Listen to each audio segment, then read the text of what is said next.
से कुछ सीखना चाहिए। अभी कोरोना नहीं है, वहां आदमी भी नहीं है, लेकिन पता नहीं कोरोना में जो समय होता है कुर्सियां दूर रखी हुई हैं, जो 2 गज की दूरी,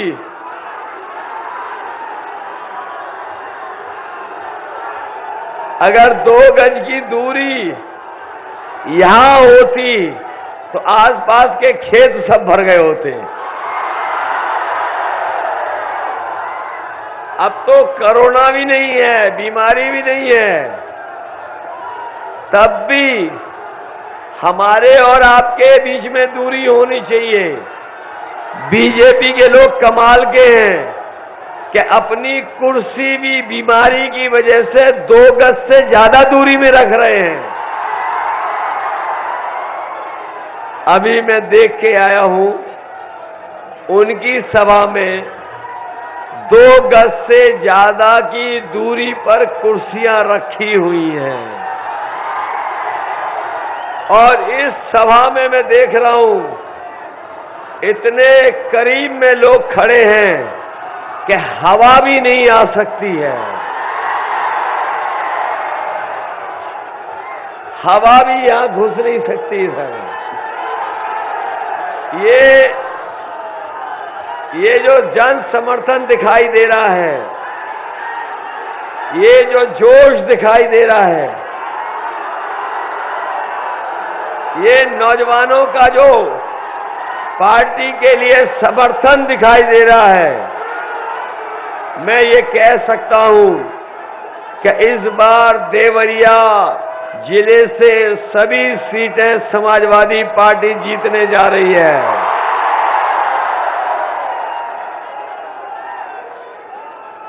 आपने 5 साल इंतजार किया है।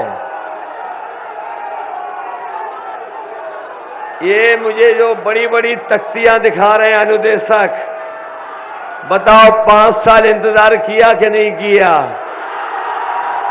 ये बीएड टेट वाले लोग 5 साल से इंतजार कर रहे हो कि नहीं कर रहे हो?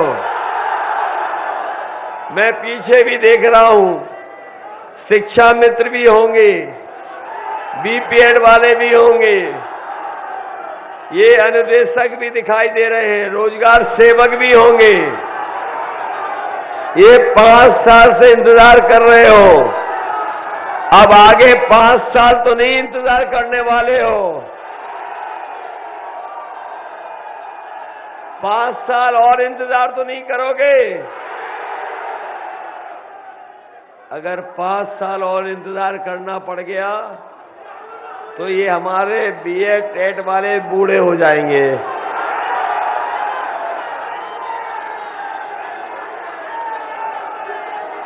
इसलिए साथियों, मैं आपसे आज निवेदन और अपील करने आया हूं कि जो उत्तर प्रदेश का चुनाव होने जा रहा है, ये चुनाव कोई छोटा मोटा चुनाव नहीं है।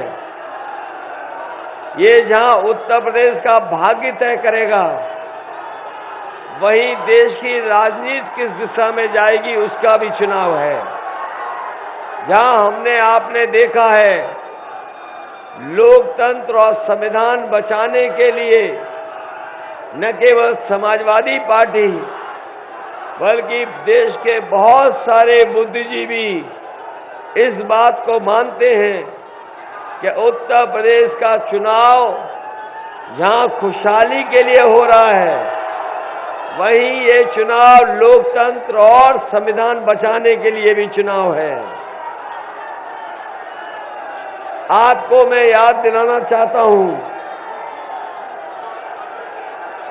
मैं आपको बहुत याद दिलाना चाहता हूं, याद कीजिए, ये बीजेपी के लोगों ने 2017 में फैसला लिया था कि रुपया बंद हो जाएगा, नोटबंदी बंद हो जाएगी, तो भ्रष्टाचार और कालाधन वापस आ जाएगा। याद कीजिए 2017 में ये फैसला बीजेपी ने लिया था। और कहा था कि नोटबंदी के बाद भ्रष्टाचार खत्म हो जाएगा, काला धन वापस आ जाएगा। बताओ इन्होंने झूठ बोला था कि नहीं बोला था? हमारे व्यापारियों को याद होगा जिस तरीके से देश को आजादी दिलाने के समय पर रात के 12 बजे लोकसभा चलाने का काम हुआ था। जिस समय बीजेपी जीएसटी लागू कर रही थी, उस समय रात के 12 बजे जीएसटी लागू करने का काम हुआ था और उन्होंने भरोसा दिलाया था कि जीएसटी लागू हो जाने के बाद रोजगार मिलेंगे, कारोबार बढ़ेगा, उद्योग लगेंगे, व्यापार को करने में आसानी होगी। मैं आपसे जानना चाहता हूं, जीएसटी लागू हो गई, क्या आपको नौकरी और रोजगार मिल गए? बताओ झूठ बोला था कि नहीं बोला था? याद है बीजेपी ने कहा था कि हवाई चप्पल में चलने वाला हवाई जहाज में चलेगा। याद है कि नहीं याद है? और आपको वो भी याद होगा कि बीजेपी के लोगों ने कहा कि उनकी सरकार बना दो, ऐसे फैसले लिए जाएंगे जिससे हमारे किसानों की आय दोगुनी हो जाएगी। बताओ किसान भाइयों, किसी की भी आय दोगुनी हो गई हो तो बता दो। इसलिए मैं कहना चाहता हूं, अगर बीजेपी के नेताओं के आपने भाषण सुने होंगे तो उनके छोटे नेता छोटा झूठ बोल रहे हैं, जो बड़े नेता हैं बड़ा झूठ बोल रहे हैं, और जो सबसे बड़े नेता हैं वो सबसे बड़ा झूठ बोल रहे हैं। बताओ झूठ बोलते हैं बीजेपी के लोग कि नहीं बोलते हैं? ये लोग ऐसा फैसला लिए थे कि हमारे किसानों की जमीन छिन जाती। ये काले कानून लेकर के आए और काले कानून पास करा दिए। हमारे किसानों ने काले कानून स्वीकार नहीं किए, वो लगातार आंदोलन करते रहे, धरना दिया। उन्होंने हर परिस्थिति का मुकाबला किया, कीलें लगा दी होंगी, लेकिन किसान पीछे नहीं हटे। बोर्डर लगा दिए गए, किसान पीछे नहीं हटा। सर्दी आई, गर्मी आई, बारिश आई, ये वैश्विक महामारी आई, लेकिन हमारा किसान पीछे नहीं हटा। 700 से ज्यादा किसान शहीद हो गया, उसके बावजूद भी किसान पीछे नहीं हटा। अंतोगत्वा सरकार को पीछे हटना पड़ा और कानून वापस लेने पड़े। क्या आपको याद है कि नहीं याद है? याद है कि नहीं याद है? 700 किसान शहीद हो गए, सरकार को झुकना पड़ा। और ये इसलिए झुकी सरकार क्योंकि इन्हें पता था कि पंजाब में और उत्तर प्रदेश में चुनाव आने वाला है। ये बीजेपी के लोग किसानों को कितना भी बड़ा सपना दिखा दें, लेकिन इस बार किसान इनको माफ करने वाला नहीं है। उत्तर प्रदेश से इनको साफ करने का काम करेगा किसान। इधर देख रहे हैं बीजेपी के नेता माफी मांग रहे हैं, कुछ लोग कान पकड़ करके उठक बैठक लगा रहे हैं, कुछ इनके बीजेपी के प्रत्याशी दंडवत होकर के माफी मांग रहे हैं। अभी अभी देखा एक तस्वीर आई है कि एक बीजेपी का प्रत्याशी किसी की तेल मालिश कर करके माफी मांग रहा है। लेकिन मैं कह देना चाहता हूं, हमारे किसानों ने अन्न संकल्प ले लिया है, किसानों ने फैसला ले लिया है। बीजेपी के लोग, इनके प्रत्याशी कान पकड़ करके अगर 700 बार भी उठक बैठक लगाएंगे तब भी किसान उत्तर प्रदेश का उन्हें माफ करने वाला नहीं है। बताओ, महंगाई बढ़ गई कि नहीं बढ़ गई? डीजल पेट्रोल महंगा हो गया कि नहीं हो गया? किसान भाइयों, खाद मिली कि नहीं मिली? और जब लेने गए होगे, खाद की बोरी को देखा होगा तो 5 किलो की चोरी हो गई कि नहीं हो गई? कभी कभी मैं सोचता हूं, ये 5 किलो की चोरी ये बीजेपी के लोगों ने सीखी कहां से है? कभी आपने पार्ले जी का बिस्किट पैकेट देखा है? जब पहले पार्ले जी का बिस्किट मिलता था तो बड़ा वाला होता था, बहुत बड़ा पैकेट होता था, बिस्किट भी ज्यादा होते थे। लेकिन जैसे जैसे महंगाई बढ़ी, उन्होंने मुनाफा कमाना शुरू किया, उन्होंने पैकेट को छोटा करना शुरू कर दिया। बताओ, पैकेट छोटा हो गया कि नहीं हो गया? अगर इस बार बीजेपी की सरकार आ गई तो ये बोरी में से 10 किलो की चोरी कर लेंगे। इसलिए सावधान हो कि नहीं हो?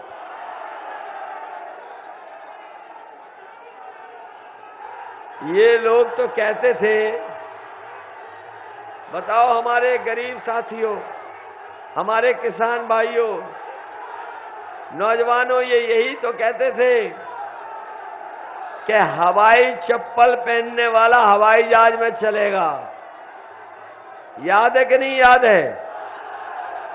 और जब से ये सरकार में आए हैं, हवाई जहाज बेच दिए कि नहीं बेच दिए?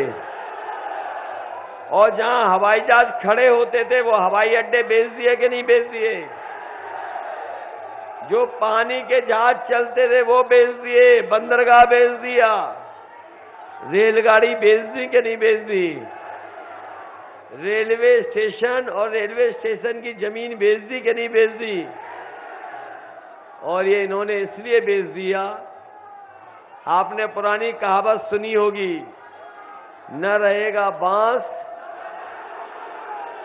जब सब बिक जाएगा तो बताओ नौकरी और रोजगार कौन देगा? जब ये सब चीजें बिक जाएंगी तो हमारे नौजवानों को नौकरी और रोजगार कौन देगा? याद है, बाबा मुख्यमंत्री कह रहे थे कि गर्मी निकाल देंगे। याद है कि नहीं याद है? अभी कुछ दिन पहले बाबा मुख्यमंत्री कह रहे थे कि गर्मी निकाल देंगे। मुझे तो ये लग रहा है, ये जोश देख के लग रहा है कि जब वोट पड़ेगा तो ये गर्मी निकालने वालों की देवरिया वाले भाप निकाल देंगे। बताओ, भाप निकाल दोगे कि नहीं निकाल दोगे? और हम अपने नौजवानों को कह करके जा रहे हैं, जो लोग गर्मी निकालने की बात कह रहे थे, आप समाजवादियों की सरकार बनाओ, फौज में भर्ती और पुलिस में भर्ती निकालने का काम समाजवादी सरकार में होगा। इधर 3 साल से कोई भर्ती नहीं निकली। हमारे नौजवान दौड़ दौड़ के तैयारी कर रहे थे, ये वर्दी पहन करके भर्ती में जा करके देश की सेवा करना चाहते हैं, लेकिन इन्होंने मौका नहीं दिया। 3 साल से भर्ती नहीं हुई, इसलिए भर्ती भी होगी और पुलिस में भी भर्ती निकालने का काम समाजवादी सरकार में होगा।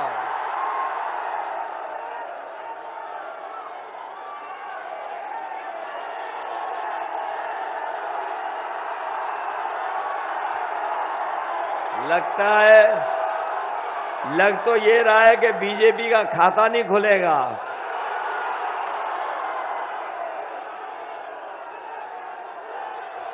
बोलो, अभी ये जोश बचा के रखना है, बचा के। इधर बाबा जी कह रहे हैं, बाबा मुख्यमंत्री जी कह रहे हैं कि हम 12 बजे सो के उठते हैं। कह रहे हैं, कई जगह पे कह कि नहीं कह रहे हैं, लेकिन जरा इनकी शक्ल देख लो, आजकल उनकी शक्ल पे 12 बज गए कि नहीं बज गए। और जब से पहले, दूसरे, तीसरे, चौथे चरण का वोट पड़ा है, ये गर्मी निकालने वालों के कार्यकर्ता नेता ठंडे पड़ गए हैं। जिन्होंने कहा कि 12 बजे हम सो के उठते हैं, आजकल हम उनके घर पर नजर रखे हुए हैं। और आजकल शाम को जब मैं देखता हूं, क्योंकि हमारा घर उनका घर एक दीवार है, और जब शाम को मैं देखता हूं तो कभी कभी धुआं उड़ता नजर आ रहा है।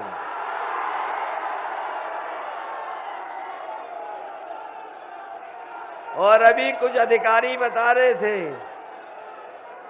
कि जब से उन्हें सूचना मिली है कि 4 चरणों में सफाया हो चुका है, वो रात में उठ करके धुआं मांग रहे हैं।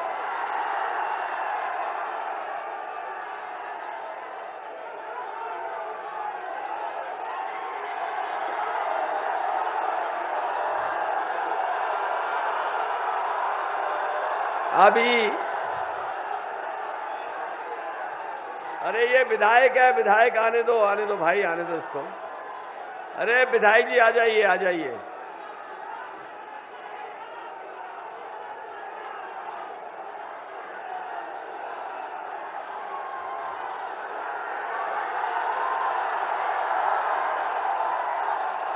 अरे इसकी आगे की बात तो सुन लो। अभी कुछ दिन पहले मैंने मुख्यमंत्री आवास के पास कुछ पुताई वालों को जाते हुए देखा, और पुताई वालों को रोक करके मैंने पूछवाया कि कहां जा रहे हो, तो उन्होंने बताया कि हम मुख्यमंत्री आवास में जा रहे हैं, जो धुएं के काले धब्बे पड़ गए उनको पुताई करने जा रहे हैं। तो बताओ बाबा जी जाने वाले हैं कि नहीं हैं? और अब तो गाना भी बन गया उनके ऊपर, अब तो गाना भी बन गया उनके ऊपर। यूपी में काबा, ये गाना तो सुन लिया होगा सबने कि नहीं सुन लिया? यूपी में काबा, बाय बाय बाबा बा। बताओ बाय बाय कर दोगे बाबा जी को कि नहीं करोगे? और ये मैं हाथ में देख रहा हूं कुछ लोगों के, ये स्मार्टफोन कहीं बाबा जी ने तो नहीं दिए? उन्होंने तो लैपटॉप बांटे थे, वो मिल गए आपको। आपको देंगे भी क्यों? वो तो खुद चलाना नहीं जानते। जो खुद नहीं चलाना जानता है, वो बताओ आने वाली पीढ़ी कुछ काम करना चाहती है, आगे बढ़ना चाहती है, उसको लैपटॉप नहीं दे रहे हैं। और आपने देखा होगा कि एक तस्वीर उन्होंने डाली सोशल मीडिया पर, जिसमें वो खुद पूरब देख रहे हैं और जनता पश्चिम देख रही है। तब पता लगा कि वो स्मार्टफोन भी नहीं चला पाते। उन्होंने तो कहा कि 1 करोड़ स्मार्टफोन बांटे हैं, आपको तो नहीं मिले। ये 1 करोड़ स्मार्टफोन कहां बांट दिए इन्होंने? ये जानते ही नहीं है बीजेपी के लोग। इनके खिलाफ जनता के अंदर 440 वोल्ट का करंट फैल गया है। और जब से समाजवादियों ने कहा है कि समाजवादी सरकार बनेगी, तो आम लोगों को, आप लोगों को 300 यूनिट फ्री बिजली देने का फैसला लिया है। न केवल 300 यूनिट फ्री बिजली, बल्कि हमारे किसानों की सिंचाई पूरी की पूरी माफ होगी, कोई पैसा नहीं देना पड़ेगा। कोरोना का वो समय भी देखा जिस समय मजदूर पैदल पैदल चल करके आए थे, गुजरात से, महाराष्ट्र से, भूखे प्यासे अपने बच्चों के साथ चल करके आए। जो बच्चे पैदल चल सकते थे वो पैदल चल करके लेकर के आए। जो छोटे बच्चे थे उन्हें कंधों पे परिवार के लोग उठा करके लाए।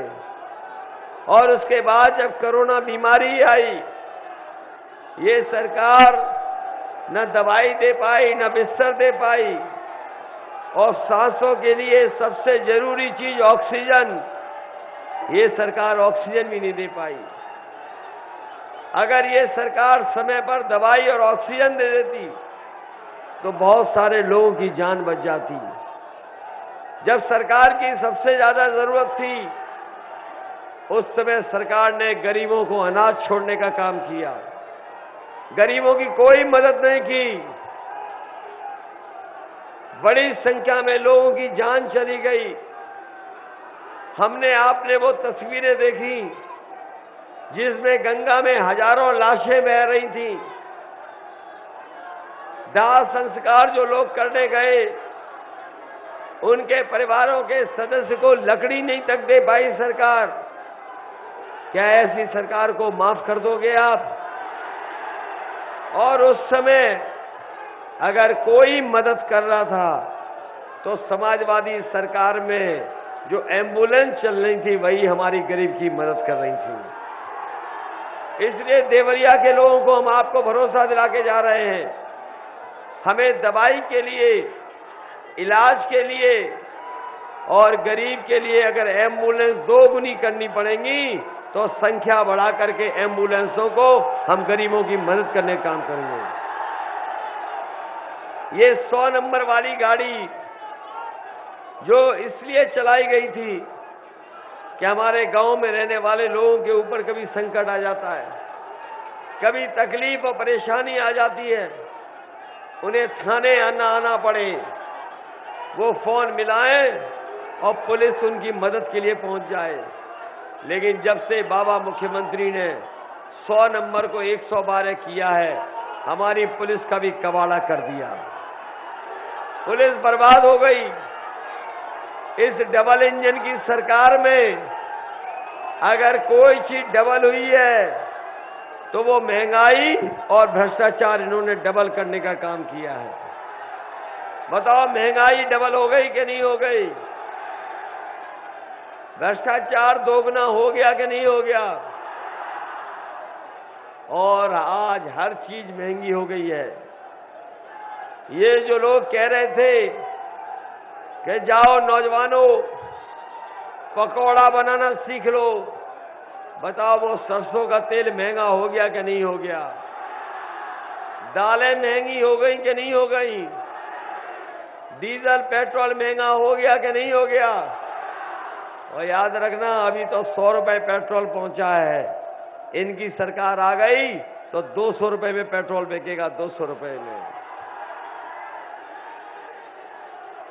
नौकरियां नहीं, रोजगार नहीं, और किसान से लेकर के हर गरीब दुखी है। माताओं बहनों को जो सम्मान मिल जाना चाहिए था वो नहीं मिला, और व्यापारियों का जो नुकसान हुआ है बीमारी के समय पर, वो भी कोई भरपाई नहीं की सरकार ने।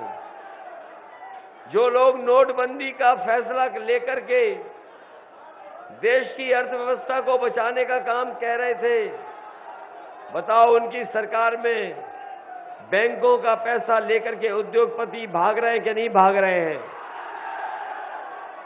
हमारा गरीब अगर लोन लेने जाए बैंक से तो उसकी जमीन और घर गिरवी हो जाता है।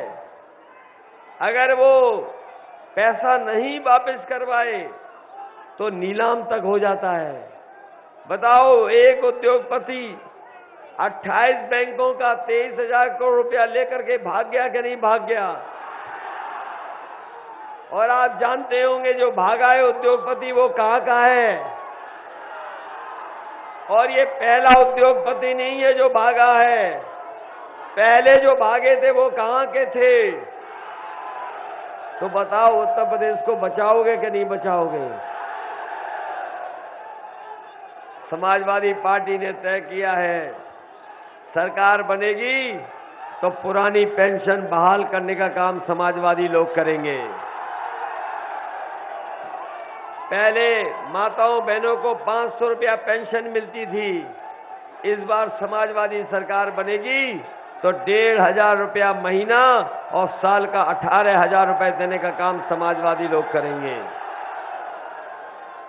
इधर हमारे जागरूक लोग और गरीब भी ये जानता है कि बीजेपी के लोग पहले नवंबर तक दे रहे थे, ये राशन जो मिल रहा है पहले नवंबर तक दे रहे थे, और जब से चुनाव आया है इन्होंने कहा है कि हम मार्च तक देंगे। ये आप लोग जानते होंगे कि पहले नवंबर तक दे रहे थे राशन, अब मार्च तक दे रहे हैं। लेकिन समाजवादी पार्टी ने तय कर लिया है कि समाजवादी सरकार बनेगी तो 5 साल अपने गरीबों को राशन देने का काम होगा। न केवल राशन दिया जाएगा बल्कि हमारे गरीबों का स्वास्थ्य भी बेहतर हो जाए, उसके लिए अगर दूध, घी और 1 लीटर सरसों का तेल भी देना पड़ेगा और साथ में चीनी, वो भी हम अपने गरीबों को देने का काम करेंगे। बताओ मदद करोगे कि नहीं करोगे। इस महंगाई के खिलाफ वोट डालोगे और नौजवानों जिन्होंने भर्ती नहीं निकाली, नौकरी नहीं निकाली, उनके खिलाफ वोट डालोगे कि नहीं डालोगे। मैं आपको भरोसा दिला के जा रहा हूं नौजवान साथियों, जहां फौज में पुलिस में भर्ती निकलेगी वहीं 11 लाख जो पद खाली हैं सरकार के, उन पदों को भी भर करके अपने नौजवानों को नौकरी देने का काम समाजवादी लोग करेंगे।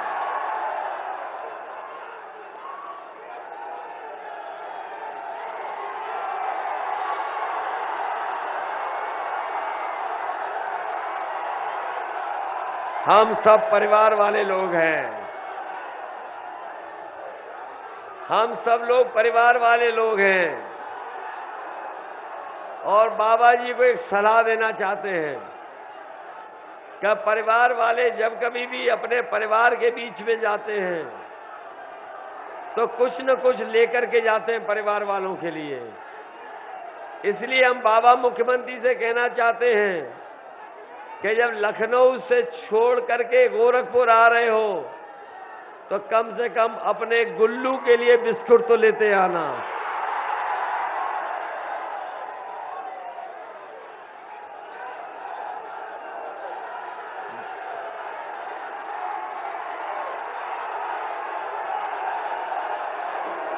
बोलो बाबा जी जा रहे हैं कि नहीं जा रहे हैं। 5वें चरण तक बुरी तरह हार रहे हैं, 6वें चरण में आपकी जिम्मेदारी है। बताओ हराओगे कि नहीं हराओगे। इसलिए हम अपने अनुदेशकों को कह के जा रहे हैं नियमितीकरण होगा, शिक्षा मित्रों वालों से कह के जा रहे हैं मदद होगी। ये जो 69,000 वाले हैं जिनके साथ बहुत भेदभाव हुआ है, इनके भी मदद करने का काम समाजवादी लोग करेंगे।